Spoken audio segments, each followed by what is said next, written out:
Pratiswanti SEMM. Saya lahir di Ujung Pandang 13 Juli 1994. Saya berdomisili di Makassar, Sulawesi Selatan. Saya merupakan dosen tetap program studi S1 Manajemen Fakultas Ekonomi dan Bisnis Universitas Wirabakti. Video ini dibuat untuk melengkapi persyaratan sertifikasi dosen dalam unjuk kerja Tridharma Perguruan Tinggi atau biasa disebut PDD UKTPT dalam bidang pengajaran. Pada kesempatan kali ini yang saya ambil sebagai contoh pengajaran adalah sesuai dengan RPS pada mata kuliah literasi digital yang pernah saya ampu di tahun 2025-2026 semester ganjil pertemuan ke-12 dengan pokok bahasan atau materi yaitu tren digital marketing. Mata kuliah ini adalah mata kuliah wajib bagi mahasiswa semester 5 program studi manajemen pada Fakultas Ekonomi dan Bisnis Universitas Wirabakti. Mata kuliah ini berbobot 3 SKS selama 16 pertemuan, diantaranya 14 kali pertemuan materi, 1 kali UAS, dan 1 kali UTS. Mata kuliah ini disampaikan dengan metode Delivery Interaction Assessment. Dalam aspek delivery, saya menyampaikan materi melalui kombinasi ceramah interaktif dalam studi kasus sehingga materi lebih mudah dipahami. Aspek interaction yaitu saya mendorong mahasiswa agar aktif berdiskusi sehingga melatih soft skill mahasiswa. Dan asesmen, penilaian dilakukan secara komprehensif mulai dari partisipasi tugas hingga analisis kasus yang dilakukan secara mandiri maupun kelompok. Sedikit deskripsi mata kuliah literasi digital. Mata kuliah ini bertujuan untuk mengkaji perkembangan ekonomi dan bisnis dalam era digital. Bagaimana menjawab permasalahan yang kompleks mulai dari perubahan lingkungan ekonomi yang begitu cepat, perkembangan teknologi, pengembangan bisnis baru, sampai pengembangan produk digital. Dalam mata kuliah ini diperlukan beberapa pemahaman mengenai ilmu ekonomi dan bisnis. Mempelajari mata kuliah ini, mahasiswa diharapkan memahami konsep dan praktik tentang kemauan menangkap peluang dari perubahan lingkungan yang cepat dan mampu menuangkannya dalam sebuah model bisnis berbasis digital. Baik, selanjutnya capaian pembelajaran mata kuliah ini atau CPMK terdiri dari CPMK 1, mahasiswa dapat berpikir secara objektif, kritis, dan sistematis. CPMK 2, mahasiswa mampu memahami konsep entrepreneurship dan inovasi. CPMK 3, mahasiswa mampu memahami lingkungan bisnis sesuai dengan perkembangannya. CPMK 4, mahasiswa mampu menangkap peluang bisnis secara kreatif dan inovatif melalui pemanfaatan teknologi informasi terkini. RPS, materi pembelajaran yang akan dibahas yaitu 1. Bisnis model Internet of Things di Indonesia. 2. Perilaku dan transformasi interaksi manusia. 3. Perubahan aktivitas ekonomi. 4. Disrupsi teknologi dan aktivitas manusia. 5. Pergeseran transaksi offline ke online. 6. Mass distribution dan mass communication. 7. Gelombang disruption pada belanja in-story. 8. Dinamika bisnis factory outlet. Yang ke-9, value capture. Yang ke-11, tren digital marketing. Ke-12, tren digital marketing. Ke-13, perkembangan bisnis dalam sharing ekonomi. Ke-14, komunitas pelanggan dalam digital bisnis. Bobot penilaian dari mata kuliah literasi digital adalah yang pertama, penguasaan teori dan konsep 30%, partisipasi dan keaktifan 40%, dan tugas 30%. Metode perkuliahan yang digunakan yaitu blending learning, yaitu secara laring maupun daring. Untuk perkuliahan secara daring menggunakan LMS atau Learning Management System Universitas Wirabakti, yaitu siakat.ac.id.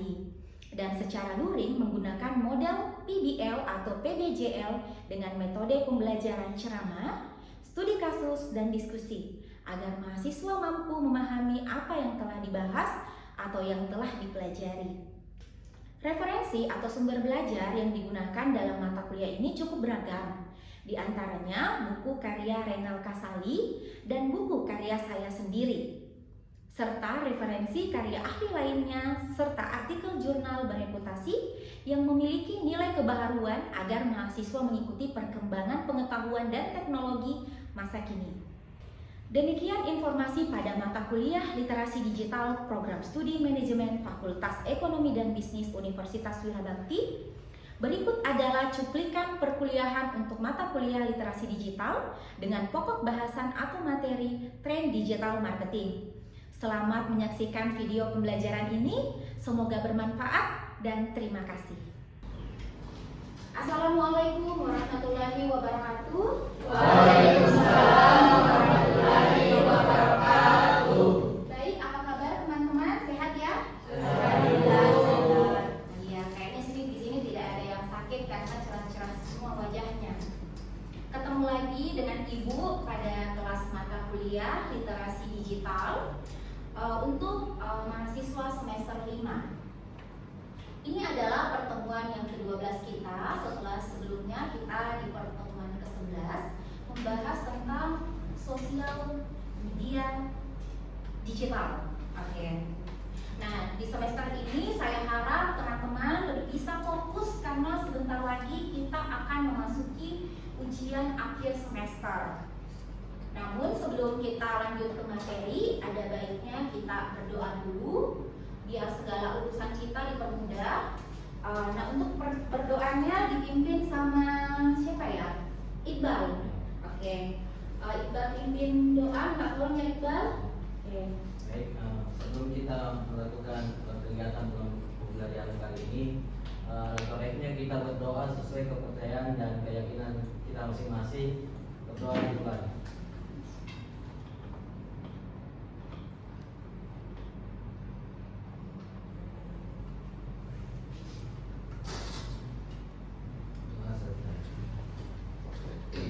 Baik, berdoa selesai. Baik, selanjutnya kita absen dulu ya, teman-teman. Boleh yang lain? Ini ada barcode-nya. Boleh Salsabila bantu barcode-nya, Dek? Oke. Di sini, Dek. Kelihatan ya barcode-nya? Oke, isi dulu barcode-nya, Dek. Buka si akadnya kalian di RMS. Fotoin.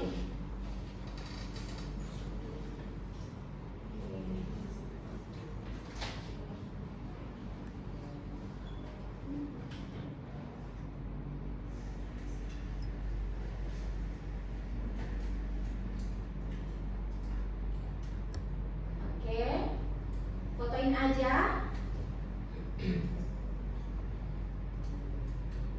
Sudah ya? Sudah difoto? Oke, sudah. Oke. Hadir ya semua? Saya cek di sini hadir semua ya.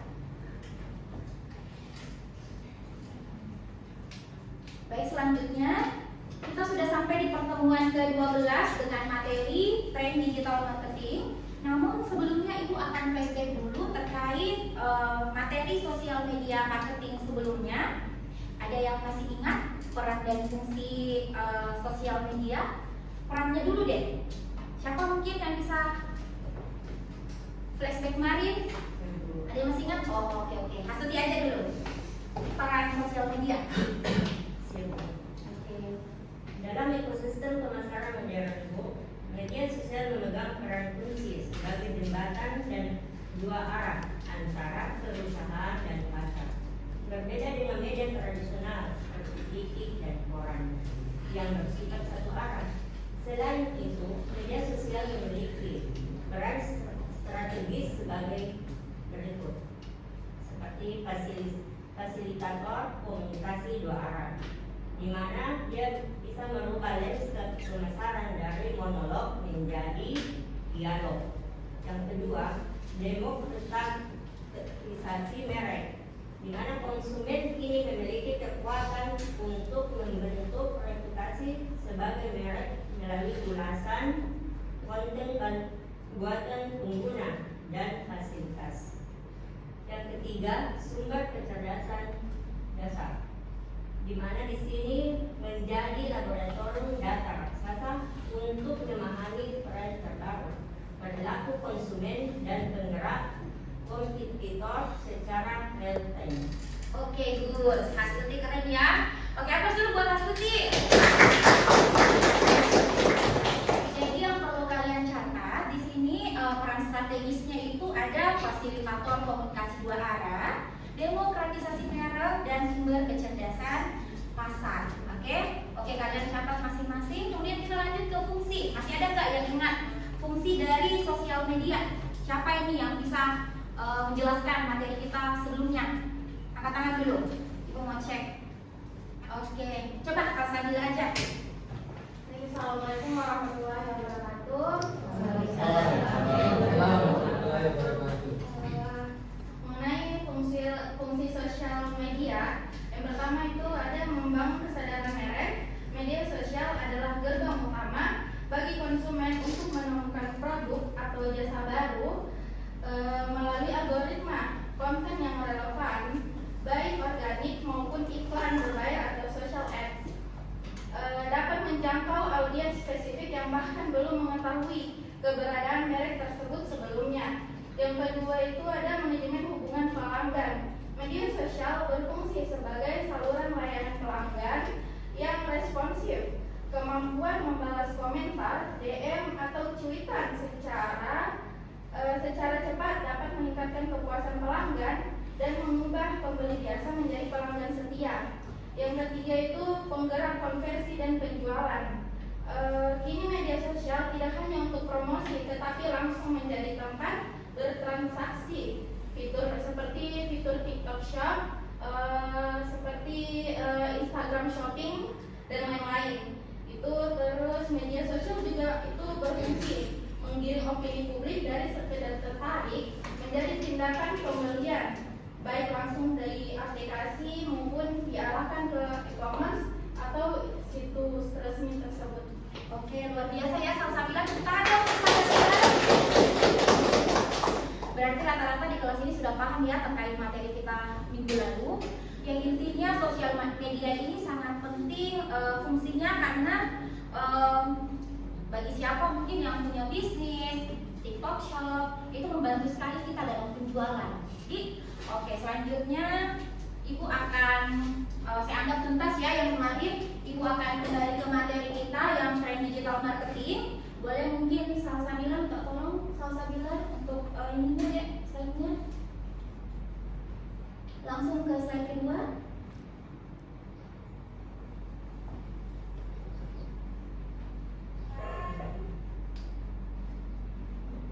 Oke. Jadi di era pemasaran digital saat ini tidak lagi sama seperti 5 atau 10 tahun yang lalu, Adek. Jadi kita berada di titik di mana kecerdasan buatan atau AI mengontrol bagaimana konsumen menemukan produk.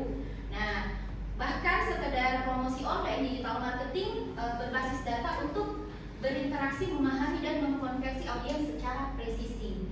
Nah, ada yang di sini bisa baca data driven decision? Boleh siapa ya yang bisa baca? Dia aja. Oke, agak ini matanya ya dia ya. Oke, tidak apa-apa. Jadi di sini data driven decision, setiap strategi didasarkan pada analitik real time, bukan sekedar intuisi pasar.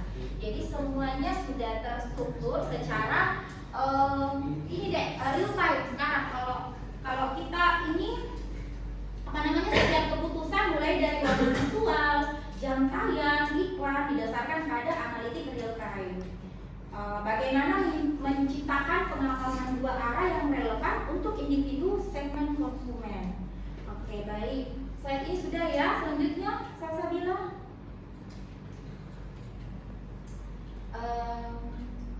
Kategori utama media digital. Ada yang bisa baca, bantu baca?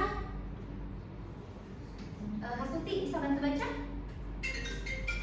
Oke, boleh dibaca deh yang CEO, MGO, SEO dan GEO. Optimasi konten agar ramah mesin pencari konvensional dan mesin cerdas berbasis generatif. Yang kedua, sosial media. Sosial media ini membangun keterikatan merek via konten viral, komunitas privat, dan interaktif.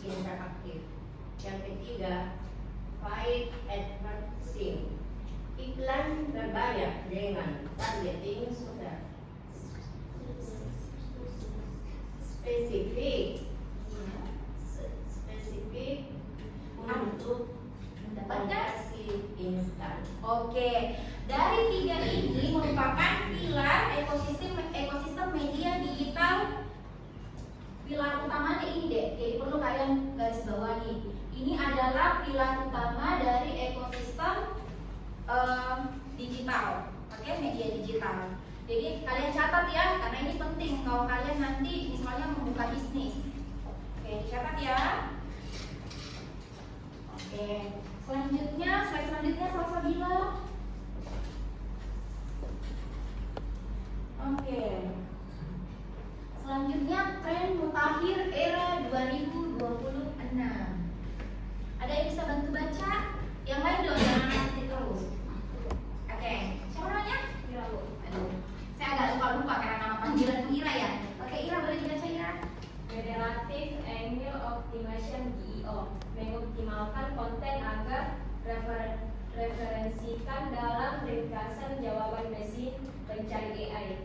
Yang kedua, sosial komersial terpadu, transaksi instan langsung di platform media sosial tanpa perlu beralih ke website. Yang ketiga, first party data strategi, pengumpulan data mandiri demi menjaga privasi dan mengantisipasi hilangnya cookies. Oke, cookies ya. Oke, sudah? Sudah ya? Selanjutnya ada yang bisa lihat gambar yang di sebelah kiri ini? Boleh diperhatikan. Itu gambar ketika apa? Ada yang biasa pernah kayak gitu, kayak komplain ke customer service yang kalau lagi belanja, misalnya di Shopee. Ada anak-anak yang pernah komplain atau mungkin ada pertanyaan, ini kayaknya senyum-senyum. Kayak ada mungkin ada pasti pernah komplain di Shopee. Oke, jadi sekarang percakapan pelanggan dengan asisten virtual toko baju misalnya. Rata-rata toko baju punya asisten virtual kok sekarang. Jadi kalau kita misalnya belanja online, kita ada komplain, ada tuh yang tiba-tiba nongol. Ya itu saya. Jadi di sini studi kasusnya. Studi kasus ketika penerapan chatbox dan AI di sebelah sini. Jadi sekarang ini kalau kita misalnya kita ada rekening, kita mau komplain, kan ada semua customer service-nya tuh. Itu kan bukan itu semuanya AI sayang. Jadi bukan customer service yang kayak zaman-zaman dulu. Kalau sekarang kita bisa dilayani 24 jam per 7 minggu, 1 minggu. Jadi tidak ada lagi batasan kayak jam pagi sampai jam 4 sore kayak gitu. Sekarang bisa 24 jam non-stop. Itu enaknya di era digital saat ini. Oke, baik. Sampai di situ saya anggap kalian paham. Selanjutnya Salsabila boleh ganti slide-nya, Dek. Oke, strategi, manfaat dan implementasi. Oke, baik.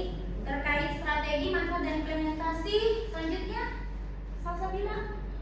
Oke, boleh dibantu siapa yang bisa baca, tolong dong. Yang lain kontribusinya di diskusi kali ini. Oke, yang cowok. Oke, manfaat utama bagi bisnis yaitu jangkauan global dan spesifik,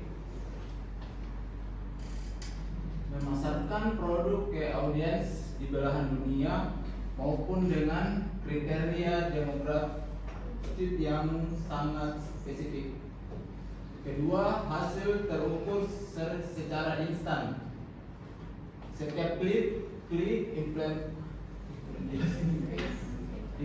impresi dan penjualan dapat di-tracking langsung melalui dashboard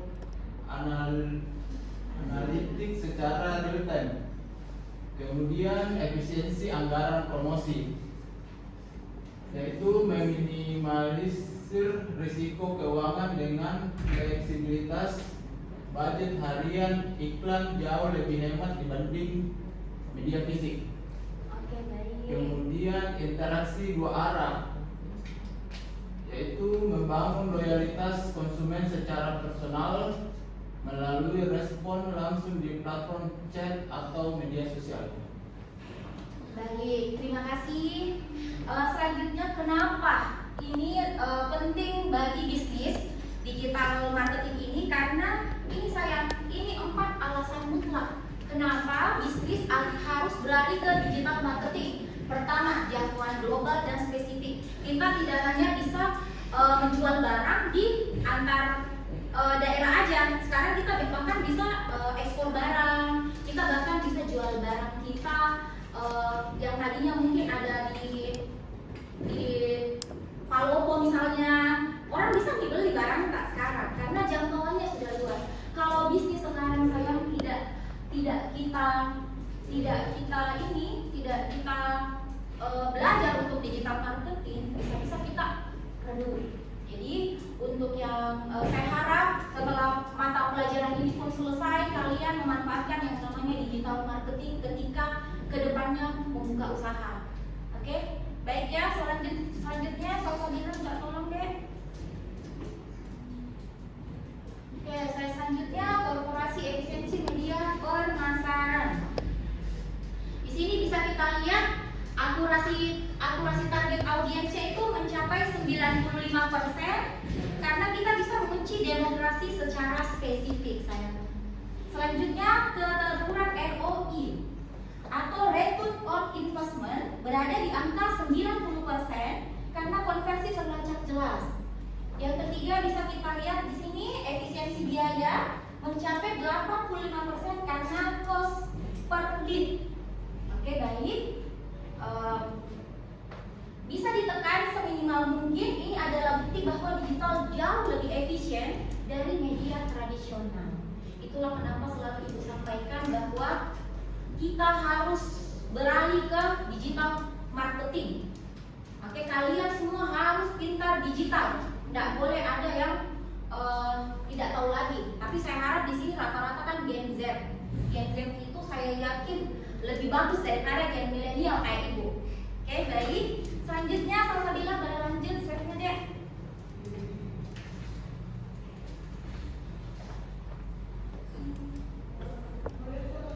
Empat pilar utama strategi digital.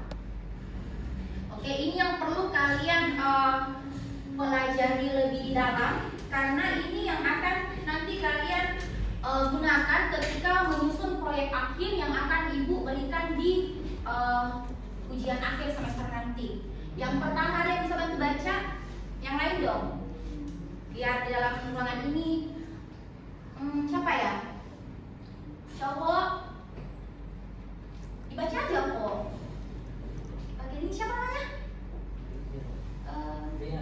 Iya, saya lupa namanya. Oke, boleh.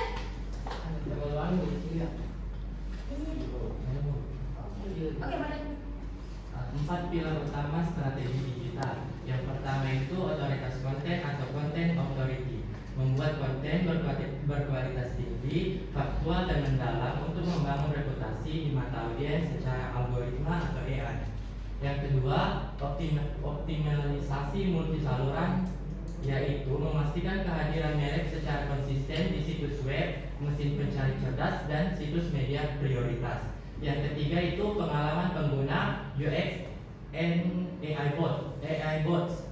Kemudahan navigasi konversi cepat dibantu asisten chat AI interaktif untuk respon instan 24 atau sampai 7-an. Oke. Yang terakhir itu keputusan berbasis data atau analitik secara berkala menguji, mengaudit dan mengoptimalkan strategi berdasarkan umpan balik data performa. Baik. Aplaus dulu buat teman kalian. Baik, begitulah pemaparan dari materi kuliah kita hari ini terkait literasi digital, namun dengan materi tren digital marketing. Saya harap keluar dari ruangan ini kalian memahami betul terkait tren digital marketing. Selanjutnya ada pertanyaan mungkin dari teman-teman. Saya mau ada pertanyaan. Oke, dia. adekatin atau strategi? Apa hubungannya dengan privasi konsumen? Apa tadi? Mengapa kita perlu menerapkan privasi strategi? Apa hubungannya dengan privasi konsumen? Jadi begini deh, kan kita mengumpulkan data itu mandiri langsung dari konsumen, jadi lebih privasi. Kalau kita sehingga bisnis tetap bisa mendapatkan data yang akurat dengan cara yang lebih aman dan efisien. Jadi kalau sekarang ini kita mengumpulkan data itu dari konsumen secara mandiri langsung, sehingga lebih terjaga privasinya. Itulah gunanya kenapa sangat penting first party data strategi. Oke, itu aja aman? Oke, aman. Selanjutnya ada pertanyaan lagi, satu lagi.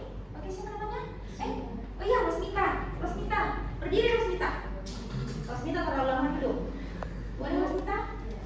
Pada pilar ketiga disebut tentang UX dan AI Bots. Bagaimana peran konkret dari AI Bots tersebut dalam peningkatan pengalaman pengguna? Jadi begini, kan tadi sudah Ibu jelaskan. AI Bots ini pada studi kasus kita dapat menggunakan jasanya untuk 24 jam dalam seminggu. Jadi itu gunanya deh. Terus ini akan lebih mudah untuk menavigasi konversi cepat atau pelayanan cepat tanpa perlu menunggu lama. Jadi itu gunanya AI Bots. Oke? Selanjutnya mungkin saya rasa cukup ya.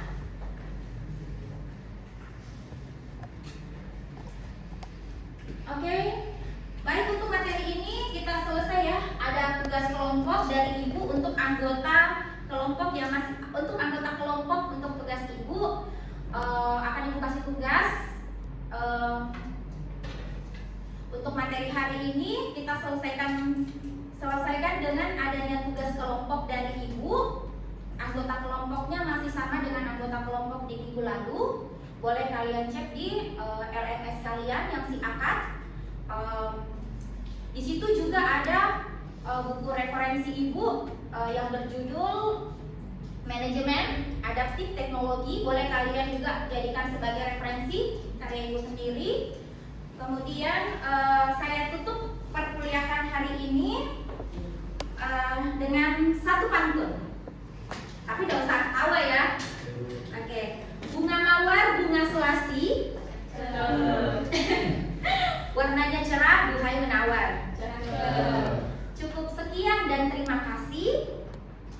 Jangan lupa kumpul tugasnya kawan. Baik, terima kasih ya.